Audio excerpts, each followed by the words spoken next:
इस दुनिया में सब कुछ पैसा ही नहीं होता है, लेकिन पैसा बहुत कुछ ज़रूर होता है। इंसान के पास जब भी उम्मीद से ज़्यादा पैसे हो जाते हैं तो उन्हें खर्च करने का बहुत सारा रास्ता भी बन जाता है, लेकिन इंसान उन पैसों को खर्च करने के लिए बहुत जल्द गलत रास्तों का इस्तेमाल कर लेते हैं, ये जानते हुए भी कि गलत रास्तों पर चलना खतरों से खाली नहीं है। आज के कहानी में भी एक व्यक्ति के पास जब उम्मीद से ज़्यादा पैसे हो जाते हैं तो अपने पैसों को खर्च करने के लिए गलत रास्तों का इस्तेमाल कर लेता है, लेकिन मात्र उसकी एक गलती की वजह से उसका पूरा परिवार बर्बाद हो जाता है। पूरा परिवार बर्बाद ही नहीं होता है, बल्कि वो भी हमेशा के लिए सलाखों के पीछे पहुंच जाता है। नमस्कार, आदाब, मैं हसमुद्दी और आप देख रहे हैं सफ़र क्राइम तक। आज की जो सच्ची घटना मैं आपको सुनाने वाला हूँ, दरअसल ये घटना है उत्तराखंड की। उत्तराखंड का एक ज़िला पड़ता है उधम सिंह नगर और इसी ज़िले का एक शहर पड़ता है काशीपुर। काशीपुर शहर का ही एक इलाका पड़ता है करबला बस्ती और इसी करबला बस्ती का रहने वाला मोहम्मद अली, पत्नी का नाम साजिदा बेगम। मोहम्मद अली के 2 बच्चे, जिसमें बड़ी बेटी का नाम नूरी जिसकी उम्र है लगभग 38 साल, छोटा बेटा हासिम अली जिसकी उम्र है लगभग 36 साल। मोहम्मद अली अपने दोनों बच्चों की शादी कर चुका है। हासिम की पत्नी का नाम शाहीन जिसकी उम्र है लगभग 34 साल के आसपास। शाहीन के 2 बच्चे। हासिम इसी काशीपुर शहर के बीचों बीच बाजार में जूते और चप्पल की दुकान कर रखा है। दुकान बेहतर चलती है, अच्छा खासा पैसे भी कमाता है और अपने परिवार के साथ बड़े खुशहाल तरीके से जीवन व्यतीत करता है। बात कर रहा हूँ मैं 3 जुलाई 2017 की रात्रि के करीब 10 बजे के आसपास।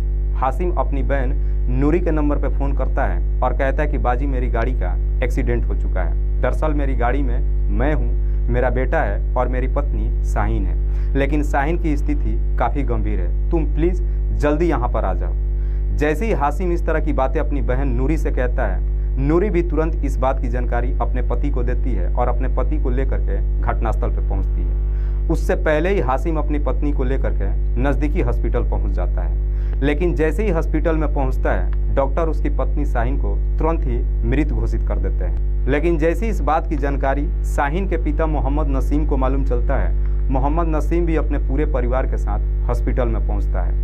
लेकिन डॉक्टर यहाँ पे एक गलती कर देते हैं। जब शाहीन की एक्सीडेंट हुआ था तो शाहीन का पोस्टमार्टम होना चाहिए था, लेकिन डॉक्टर शाहीन का पोस्टमार्टम नहीं करवाते हैं। हासिम तुरंत ही अपनी पत्नी की डेड बॉडी को लेकर के घर पे पहुँच जाता है। हासिम के पूरा परिवार सदमे में चला जाता है। शाहीन के पिता जब अपनी बच्ची को इस हालत में देखता है, दहाड़े मार करके रोना धोना शुरू करता है और आखिरकार अगले दिन 4 जुलाई 2017 को शाहीन की रीति रिवाज के तहत जनाजा पढ़ी जाती है और कब्र में उसे दफन कर दिया जाता है। लेकिन जैसे ही शाहीन को कब्र में दफन करके उसके पिता मोहम्मद नसीम अपने घर पहुंचता है, अपने बच्चों से बात करता है कि अगर शाहीन की एक्सीडेंट हुआ था तो उसका शरीर नीला क्यों पड़ गया था।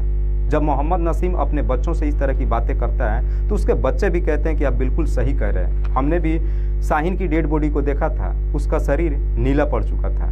इसमें मोहम्मद नसीम कहता है कि मुझे शक है कि शाहीन की एक्सीडेंट की वजह से मौत नहीं हुई है, बल्कि उसकी मौत किसी और वजह से हुई है। हमें उसकी मौत की असली वजह पता लगानी चाहिए। जैसे ही नसीम इस तरह की बातें अपने बच्चों से कहता है, बच्चे भी इसकी असलियत जानने के लिए तैयार हो जाते हैं और फिर मोहम्मद नसीम अपने बच्चों को लेकर के नज़दीकी थाने पहुंच जाता है और थाने में एक मुकदमा दर्ज कराता है।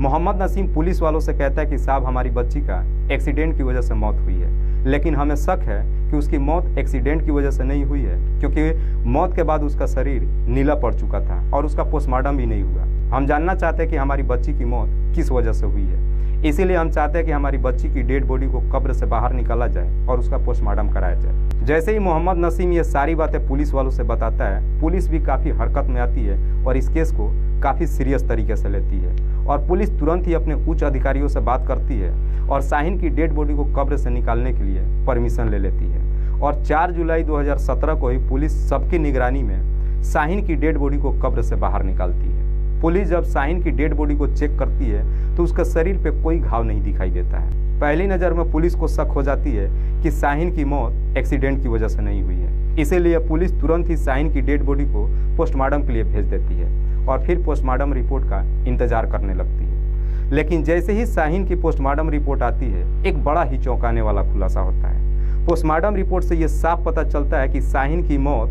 36 से 72 घंटे पहले हो चुकी थी और उसका एक्सीडेंट हुए मात्र अभी 24 घंटा हुआ था। दरअसल उस पोस्टमार्टम रिपोर्ट से ये भी पता चलता है कि शाहीन की मौत एक्सीडेंट की वजह से नहीं हुई थी, बल्कि जहर खाने की वजह से हुई थी। जैसे इस तरह का पोस्टमार्टम रिपोर्ट पुलिस वालों को मिलता है, पुलिस तुरंत ही शाहीन के पति हाशिम अली को अपने कस्टडी में ले लेती है और फिर उस घटनास्थल पर पहुंचती है जहां पे एक्सीडेंट हुआ था। पुलिस जब उस घटनास्थल पर पहुंचती है, बड़ी बारीकी तरीके से मुआयना करती है, लेकिन उस घटनास्थल को देख करके साफ समझ में आ जाता है कि वहाँ पे कोई गाड़ी एक्सीडेंट ही नहीं हुआ था, क्योंकि वहाँ पे सारी चीज़ें बिल्कुल नेचुरल तरीके से पड़ा हुआ था। पुलिस के पास अब इतने सारी जब सबूत हो जाती है, पुलिस तुरंत ही थाने पहुँचती है और शाहीन के पति हाशिम अली से शाहीन की हत्या के बारे में पूछताछ करना शुरू करती है। पुलिस जैसे ही अपना शक्ति दिखाना शुरू करती है, हाशिम के सामने भी अब कोई रास्ता नहीं बचता है और हाशिम भी आखिरकार मजबूर होकर के अपना जुर्म कबूल कर लेता है। हाशिम बताता है कि 28 जुलाई 2007 को उसकी शादी शाहीन से हुई थी। शाहीन के पिता का नाम मोहम्मद नसीम, जो इसी कानून गोयान इलाके का रहने वाला है। मोहम्मद नसीम के टोटल 4 बच्चे, जिसमें 3 बेटा और एक छोटी बेटी शाहीन। बड़े बेटे का नाम अशरफ, दूसरे का नाम अफजल, तीसरे का नाम जाकिर और छोटी बेटी शाहीन। शाहीन जब 3 महीने की थी तभी उसकी माँ इस दुनिया को छोड़ के चली जाती है। उसके बाद से मोहम्मद नसीम शादी नहीं करता है और बड़ी मुश्किल से अपने बच्चों की परवरिश करता है। जैसे ही बच्चे बड़े होते हैं, अपने तीनों बेटों की शादी कर देता है, लेकिन अपने तीनों बेटों में अफजल की शादी हाशिम की बहन नूरी से करता है। लेकिन जैसे ही तीनों बेटे की शादी कर देता है, शाहीन भी शादी लायक हो जाती है। इसीलिए शाहीन की शादी करने के लिए एक लड़की की तलाशी करना शुरू करता है और जैसे ही लड़के की तलाशी करना शुरू करता है, उसकी तलाशी भी यह बहुत जल्द पूरी हो जाती है। जैसे ही लड़के की तलाशी करना शुरू करता है, मोहम्मद नसीम की बहू नूरी अपने ससुर से कहती है कि शाहीन की शादी मेरे भाई से करा दीजिए। जब इस तरह की बातें नूरी अपने ससुर से कहती है, अपने पति से कहती है, उसका पूरा परिवार शाहीन की शादी हाशिम से करने के लिए तैयार हो जाता है, क्योंकि कासिम इसी काशीपुर शहर में जूते चप्पल की दुकान कर रखा है, अच्छा खासा पैसे भी कमाता है, माँ पिता का इकलौता संतान है। इसीलिए मोहम्मद नसीम भी शाहीन की शादी हाशिम से करने के लिए तैयार हो जाता है और 8 जुलाई 2007 को शाहीन की शादी हाशिम से कर देता है। शाहीन जब शादी कर अपने ससुराल जाती है, अपने पति के साथ बड़े खुशहाल तरीके से समय भी गुजारना शुरू करती है। जैसे ही कुछ साल का समय गुजरता है, शाहीन के 2 बच्चे भी हो जाते हैं। लेकिन जैसे जैसे समय गुजरता है, हाशिम अपने दुकान से अच्छी खासी आमदनी करना शुरू करता है। हाशिम के पास अच्छा खासा पैसा हो जाता है, इसीलिए हाशिम तुरंत ही एक सेंट्रो कार खरीद लेता है। उसके बावजूद भी हाशिम के पास इतना काफ़ी पैसा होता है कि अपने पैसों को खर्च करने के लिए अब दारू शराब पीना शुरू कर देता है, गलत दोस्तों का संगत कर लेता है और अक्सर होटल में जाता है, महिलाओं के साथ में मुलाकात करता है, उन पे ढेरों सारे पैसे खर्च करता है, उनके साथ में संबंध भी बनाता है। जब इस तरह का सिलसिला चलना शुरू होता है, हाशिम ढेरों सारे पैसे खर्च करना शुरू करता है, जिसकी वजह से उसके दुकान पे भी काफ़ी असर पड़ जाता है। लेकिन जैसे इस बात की जानकारी हाशिम की पत्नी शाहीन को जब मालूम चलता है, शाहीन अपने पति को समझाने की कोशिश करती है, लेकिन हाशिम अपनी पत्नी शाहीन की एक भी बातें नहीं मानता है। इसीलिए शाहीन तुरंत ही इस बात की शिकायत अपने पिता और अपने भाइयों से कर देती है। शाहीन को लगता है कि शायद शिकायत करके उसका पति रास्ते पे आ जाएगा, लेकिन जैसे ही शिकायत करती है, शाहीन के पिता और उसके भाई हाशिम को अपने घर पे बुलाते हैं, उसे काफ़ी समझाने की कोशिश करते हैं। इस पर हाशिम कहता है कि दरअसल शाहीन को कोई गलतफहमी हो चुकी है, मैं इस तरह की कोई हरकत नहीं कर रहा हूँ। उसके बाद से हाशिम घर तो आता है, लेकिन इस बात से एकदम से चिढ़ जाता है और अपनी पत्नी से नफरत करने लगता है और आए दिन अब हर रोज हर छोटी मोटी बातों से लेकर के हाशिम अपने पत्नी शाहीन से झगड़े तकरार करना शुरू करता है। आए दिन हर रोज छोटी मोटी बातों पे मार पिटाई भी करना शुरू करता है। मामला कुछ इस हद तक आगे बढ़ जाता है कि अब हाशिम अपनी पत्नी को देखना ही नहीं चाहता है। इसलिए अब हाशिम अपनी पत्नी शाहीन को इस दुनिया से हटाने का एक षड्यंत्र बना देता है। लेकिन हाशिम जब अपने पत्नी को इस दुनिया से हटाने का षड्यंत्र बनाता है, तो इसमें अपने आप को बचाने की भी भरपूर कोशिश करता है। हाशिम जब ये षड्यंत्र बना लेता है, उसके बाद से अपनी पत्नी के साथ बड़े खुशहाल तरीके से पेश आता है, अपने बच्चों से भी बेइंतहा प्यार करने लगता है। शाहीन भी जब अपने पति के अंदर इस तरह का बदलाव देखती है, देख करके उसे भी लगता है कि शायद अब उसका पति सुधर गया है। इसी षड्यंत्र के तहत एक दिन हाशिम जब दिल्ली में जाता है अपने दुकान की माल खरीदारी करने के लिए, तो दिल्ली से ही जहर खरीद करके लाता है और जब अपने घर पे आता है, अपनी पत्नी के साथ बड़े खुशहाल तरीके से समय व्यतीत करना शुरू करता है और उसके बाद से हाशिम तुरंत ही अपने पत्नी के नाम पर 8 लाख रुपये का एक एक्सीडेंटल बीमा करवाता है और उसमें नॉमिनी में अपना ही नाम डालता है। 2 जुलाई 2017 को हाशिम जब अपने गर्लफ्रेंड से बात करता है, बात करते वक्त उसकी पत्नी शाहीन देख लेती है। जब शाहीन देखती है तब शाहीन को मालूम चलता है कि उसका पति अभी भी नहीं सुधरा है और इसी बात को लेकर के दोनों के बीच में झगड़े तकरार शुरू हो जाता है। हाशिम को लगता है कि अब उसका सारा प्लान फेल होने वाला है। हाशिम तुरंत ही अपनी पत्नी के सामने हाथ जोड़ लेता है और अपनी गलतियों की माफ़ी मांग लेता है और कहता है कि आइंदा से मैं इसी हरकत कभी नहीं करूँगा। शाहीन भी उसकी गलतियों को माफ़ कर देती है क्योंकि शाहीन इससे पहले भी कई बार उसकी गलतियों को माफ़ कर चुकी थी। और रात्रि के करीब 10 बजे के आसपास हाशिम का जब पूरा परिवार खाना खा करके जब सो गया, हाशिम के दोनों बच्चे भी जब सो गए, उसके बाद से शाहीन अपने घर के कामकाजों में चली गई। जैसे ही अपना कामकाज करना शुरू करती है, हाशिम तुरंत ही अपने षड्यंत्र के तहत दिल्ली से लाया हुआ उस जहर को एक कोल्ड ड्रिंक में मिला देता है। शाहीन जब अपना काम निपटा करके सोने के लिए बेड पर आती है, हाशिम तुरंत ही उस कोल्ड ड्रिंक को 2 गिलास में ढालता है और 1 गिलास अपनी पत्नी को देता है और दूसरी गिलास खुद ले लेता है। जैसे ही कोल्ड ड्रिंक अपनी पत्नी को देता है, इसे देख करके शाहीन भी काफ़ी खुश हो जाती है। उसे लगता है कि अब उसका पति बेइंतहा उससे मोहब्बत करने लगा।